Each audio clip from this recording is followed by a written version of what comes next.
Hello, this is Archie Dunlop with Talking Astrology with Archie on Friday, May the 5th, 2023. Astrology has many uses.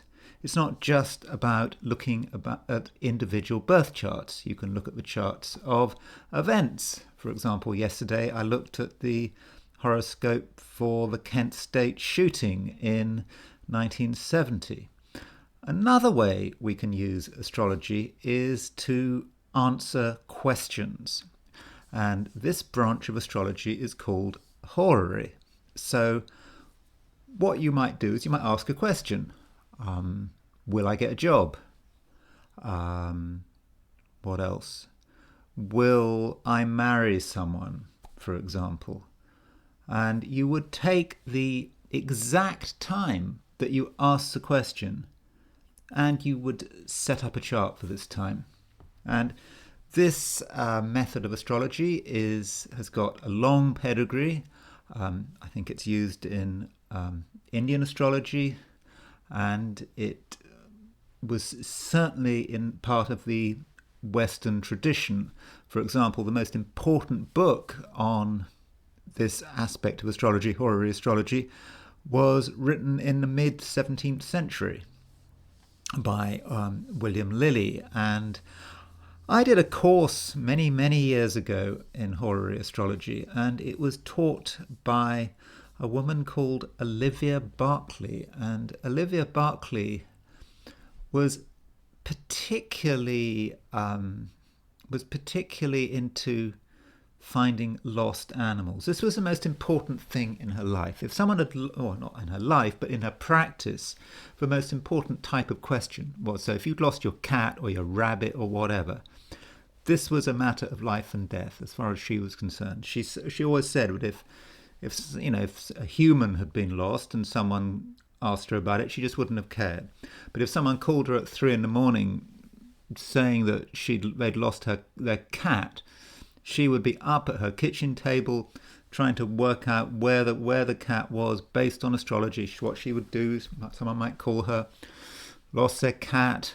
She'd take the time that she understood the question, and then she would set up a chart for this. Now, this aspect of astrology, I mean, horary, I do a lot of horary, but finding lost objects is just, I don't know, I've never really got into it. I did her course. When I was doing her course to get the diploma for her course, I did have to answer a lost object question, and I think it delayed me passing this course by about a year because I just couldn't find a suitable question. So a few days ago, I had a bit of a disaster with a lost object. It went like this. It was like my wife gave me the key to her father-in-law's car, and it was a 1980s car. Nothing had been lost. The car was in perfect condition. Certainly the keys had never been lost. And promptly, she distracted me by asking me to sort through some garbage or something. And so I started thinking about the garbage and not the key. And I just couldn't find the key. And this was this was serious. This was a key that was decades old. My wife was just not too happy about me losing the key, to put it mildly. And so I had to find the key. Or at least I had to do everything I could to find the key. And so in the end, I set up a horary chart. I asked the question, where is the key? But then I kind of thought about it, and I was thinking, well, where did I actually put the key? And I was looking around the garbage can, and then it hit me that what I did was I put the key on the lip of the garbage can as I was sorting out the garbage. So what must have happened was that when the garbage truck came, the key was still on the lip of the garbage can, and it lifted it up and bang. So the key must surely have definitely gone in the garbage can. So I had to say it's gone. The search was over. it had gone. So what I want to do now is show you the horary chart that I asked for. Where is the key? So let's have a look at it, and let's have a look at the logic, not just of finding lost objects, but the logic of using astrology to answer questions. You don't have to follow me completely, but it's just to give you an idea if you're interested. So in this chart, this is the chart I asked, May the 2nd, 2023, actually 6:07:29, because I was asking on the computer program, it actually recorded the seconds. You can see it's a Placidus house system. Normally I would use a Regiomontanus house system for this. So in fact, I might actually switch that to Regiomontanus. I don't use the Regiomontanus house system for anything except for horary.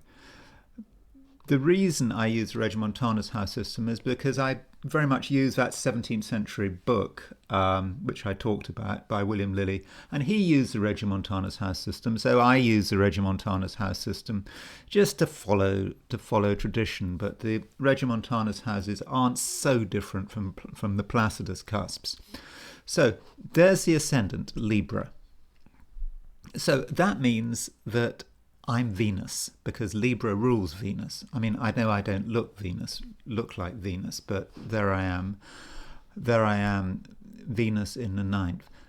Now, Venus is in mutual reception with Mercury. That probably fits me better. So in other words, Venus is in the sign of Mercury, because Gemini rules Mercury. Mercury is in the sign of Venus, because Venus rules Taurus. So Venus actually has dignity because it is in mutual reception to Mercury. Venus and Mercury change signs. They switch signs. They're in each other's signs. They have a relationship to each other. Then we have to think about the lost key. Now, if I'd been asking about a job, I would be asking about the 10th house. If I'd been asking about a partner, I'd be asking about the 7th house. But the key... A key, if it's something lost, like possession, would be the 2nd house. It could also be the 4th house, because it's something mislaid. Has the key been mislaid, or has it been lost? So there's a bit of a question about that. Is the key going to be Saturn? I mean, it's an old key. I mean, so the key could be Saturn in Pisces, or the key could be Mars in the 10th house, because it's ruler of the 10th. But so I'm not absolutely sure where the key is. It's probably logically Saturn in Pisces in the 5th, because it's an old key. It's a 1980s key, the one that I've lost. So the question is, will I find it? Now, Saturn on the surface seems to be disconnected from the rest of the chart. So that kind of gravitates against it. But if I were to take the 2nd house, something lost, I might take Mars on 10th, Mars in the 10th, which would be Mars. You can see that Mars is very prominent in that chart. That is saying it's somewhere obvious, I would have thought. But then there's a question of, will I find it? Let's look at me. Do I look like the kind of person that's just had this disastrous loss from this chart? But you see, Venus is in mutual reception to Mercury, so it's, I don't know, the chart is, it just doesn't seem bad enough to suggest that this key really has gone into the garbage. Of course, gone into the garbage truck. So I looked at that chart and I think, I thought there must be some hope. But then I remembered, as I've said, that I put it on the lip of the garbage can, which got emptied. So surely it's gone. It has to have gone. I know logically it's gone. And so at that stage, I didn't really think very much about the chart. And then, around 24 hours later, I found the key. The key was on a different garbage can. I'd put it on the vegetation recycling, which didn't go out, and so the key got found. So in a way, that vindicates the chart. The chart suggested that there was some hope. And so the hope, further hope, by the way, if you look at Venus is actually moving to a sextile of Jupiter. So that is really suggesting that something, that it really is not as bad as it looks.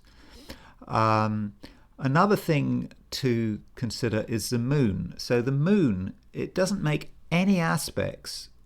It makes a square to Mars, which might indicate something to do with the key, but then it finishes with makes a trine to Venus. So if we look at the chart of when I found the key 24 hours later, you can see that the moon at 23 Libra, remember moon is at 23 Libra, is now right on the trine to Venus. And so that provides some level of timing that's when I finally found relief. And this is really important. Maybe finding that key, maybe it saved my marriage. Who knows? So that indicates something of horary astrology. I'm not saying that lost objects is my thing. I'm just not too into the material world. I mean, sure, I can be very materialistic, but just objects, things. I'm the person that lost track of this key. I mean, I just forgot it was in my hand, and I lost track of this important object. I mean, that kind of sums me up. So the astrology of finding things is tough, but I do think that this original chart certainly told me, or should have suggested to me, that all was not lost, literally.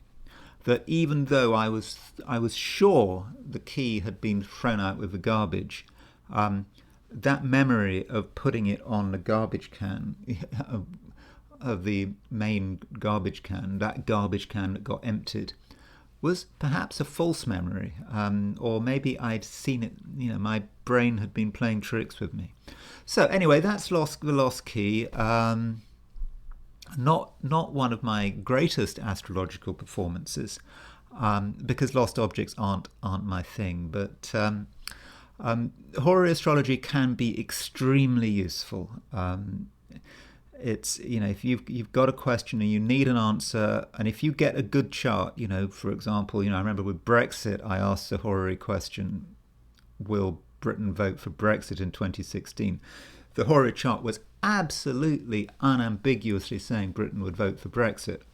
Or I think Trump losing in 2020, that kind of thing. If you ask a big political event and it's a clear chart, you can be pretty much 100% sure that you've got the right answer. Of course, that assumes you've got a clear chart. Sometimes you've got a chart which is a bit ambiguous, and you can't give a clear answer.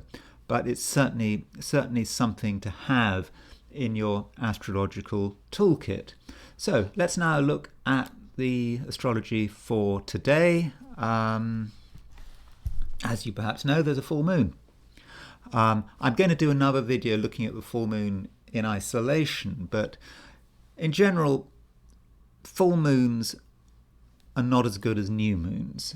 And this full moon, because the moon is in Scorpio, is, it's pretty bad. It's not a good full moon. The moon in Scorpio doesn't work well. When it's opposition the sun, it doesn't work well.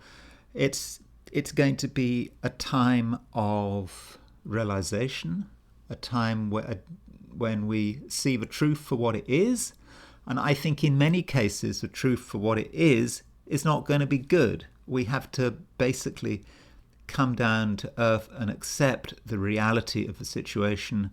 And I think that's going to be tough. So if you're, for example, in a difficult relationship, this full moon is going to really be the final sign that things are not working. So I'm not optimistic about this full moon.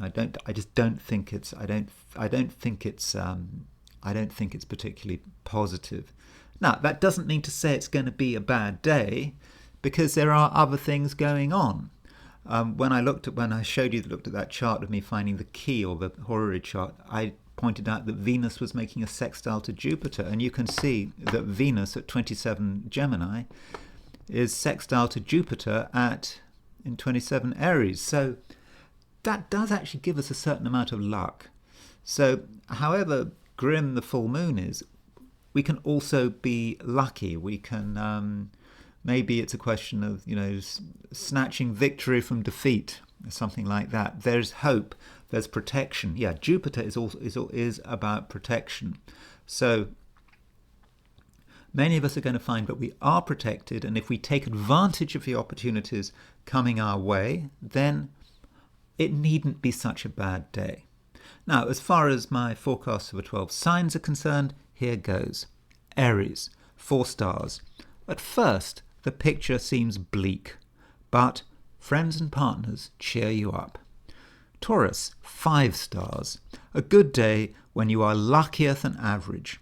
Other people are a pain, but they do need to be considered. So you can see I'm positive and upbeat about Taurus because Venus is ruler of Taurus and it's sextile Jupiter. Gemini, 3 stars. You open your eyes and see the mess for what it is. Act accordingly. Open eyes. That's a full moon. Full moon is about opening your eyes. Cancer, 3 stars. You want to do things your way, but outside forces have an almost tidal strength. Leo, 3 stars. You have to make a choice, and you're the only one who knows the answer. Virgo, 3 stars. The details pile up, but eventually you have to make a judgment call. Libra, 5 stars. You're confident and you gain the trust of optimistic, larger-than-life people. Scorpio, 4 stars. It has reached a stage where something has to give. Trust your instincts and be happy. Sagittarius, 4 stars. Someone out there is really keen on you. Live for the moment. Capricorn, 4 stars. It's tempting to focus on the trivialities, but stick to what you do best and you'll be fine. Aquarius, 3 stars. The challenge is to balance work and domestic pressures. And finally, Pisces, 4 stars. You're halfway there, and it won't take much to push yourself over the finishing line. Okay, so now I'm just going to quickly talk about my I Ching reading. As usual, I asked the question relating to you who's watching me. What is Friday going to be like for visitors to my YouTube channel? So the first hexagram I got was 52, which I think was the 52. I think I got 52. I kind of think that was the one I got yesterday, 52, I believe. 52 is the mountain. It's keeping still. So what we've got to do to begin with is do nothing. Keep still, bide our time, work out what needs to be done, conserve our strength.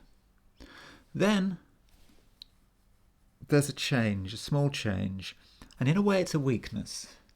Because what we might be tempted to do is we might look around us and look at a situation and say, hold on, actually, we're in a situation here, we might be keeping still, but we're in a bad situation. This is a situation that is not going to get better. And then we might be tempted to just joke about it. Hi, isn't it great? We're terrible. We're sinking. Doesn't matter. What kind of jokes do you tell when your car has driven into a river and it's slowly sinking? I'm sure there are lots of puns you can say as you go down. I'm not saying it's that dramatic, but as you go down, you might be tempted to tell jokes. But the I Ching does caution about making light of the situation we're in. There's only it's we can only keep still for so long. We can only start telling jokes about how bad the situation is for so long. And the I Ching makes it very clear what we need to do now, perhaps towards the end of the day, because that's when we get a transformation. 52 moves to 33, and 33 is retreat. That's right, we need to retreat. We need to get out. In fact, I asked the I Ching. I asked a horary about about whether or not Britain would leave the EU with the 2016 Brexit vote. I also asked the I Ching, and the I Ching also gave me 33 retreat, which kind of backed up the horary. Although I don't like to use the I Ching to back up the horary because that disrespects the I Ching. You need to see it as an independent oracle. So anyway, what we need to do, once you've assessed the situation, that situation which isn't good, get out. Don't hang around. Don't make light of it. So anyway, that's all I'm going to say for today, and I will talk to you tomorrow.